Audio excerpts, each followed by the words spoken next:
से भरी वह घाटी रोज शाम को आकार बदलती थी। किसी भी दिशा में जाओ, रास्ता कुछ कदम बाद बदल जाता। पत्थरों पर उकेरी गई लकीरें कभी सीधी कभी टेढ़ी दिखाई देती, मानो किसी ने उन्हें रात में फिर से खुरच दिया हो। घाटी के बीच एक लंबा सूखा कुआं था। उसमें पानी नहीं, बस खालीपन का एक ठंडा भारी सांस लेता हुआ गड्ढा।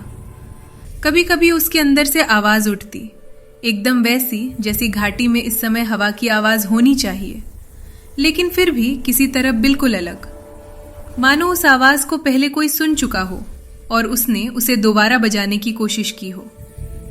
घाटी में चलते समय नोटिस होता था कि धुंध केवल स्पर्श पर हटती नहीं, वह पीछे हटकर जगह बनाती है, जैसे किसी अदृश्य चीज के लिए जगह छोड़ रही हो। लेकिन धुंध के पीछे कुछ भी नहीं दिखाई देता, सिर्फ और ज्यादा धुंध। रात को घाटी में एक पत्थरदार रास्ता चमकने लगता था। कोई रोशनी नहीं, कोई स्रोत नहीं, लेकिन पत्थर थोड़ा गर्म होकर हल्की सी रोशन धारियां छोड़ते। इन धारियों पर अगर कुछ देर खड़े रहो तो दूर कहीं ठुड्डी टकराने जैसी आवाज आती, धीमी, लयबद्ध और हमेशा 3 बार। फिर काफी देर तक कुछ नहीं। घाटी का एक नियम था, कभी भी पीछे मुड़कर मत देखो, क्योंकि पीछे वही चीज नहीं होती जो कुछ क्षण पहले थी। शाखाएं दूसरी दिशा में मुड़ी होती, चट्टानें और पास लगती, और वही सूखा कुआं किसी तरह थोड़ा और चौड़ा दिखता, जैसे उसने हाल ही में किसी चीज को निगला हो। धुंध में चलते हुए कदमों के नीचे कभी कभी मिट्टी मुलायम लगती, लेकिन अगला कदम कठोर पत्थर पर पड़ता। किसी भी सतह का कोई पैटर्न नहीं, मानो घाटी फैसला करती कि कहाँ क्या होना चाहिए। सबसे खतरनाक था घाटी का सन्नाटा।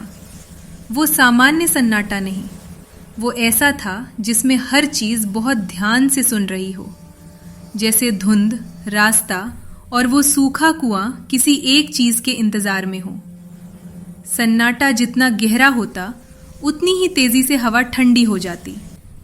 जब सन्नाटा इतना घना हो जाता कि कान सुन्न हो जाए, तब घाटी में दूर किसी चीज की आहट गूंजती, पर वह आहट कभी करीब नहीं आती, बस हमेशा दूरी तय करने का नाटक करती रहती।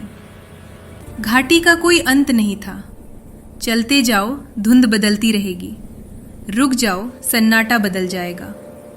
किसी भी पल कुछ भी स्थिर नहीं, बस सिर्फ एक चीज हमेशा एक सी रहती, कुआं।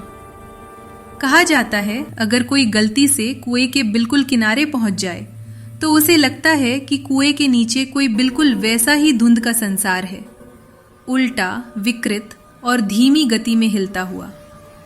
और यदि कोई झांकने की हिम्मत कर ले तो सबसे पहले उसे अपनी ही सांस की आवाज सुनाई देती है, लेकिन आधी सेकंड की देरी से, जैसे कुआं भी सांस ले रहा हो।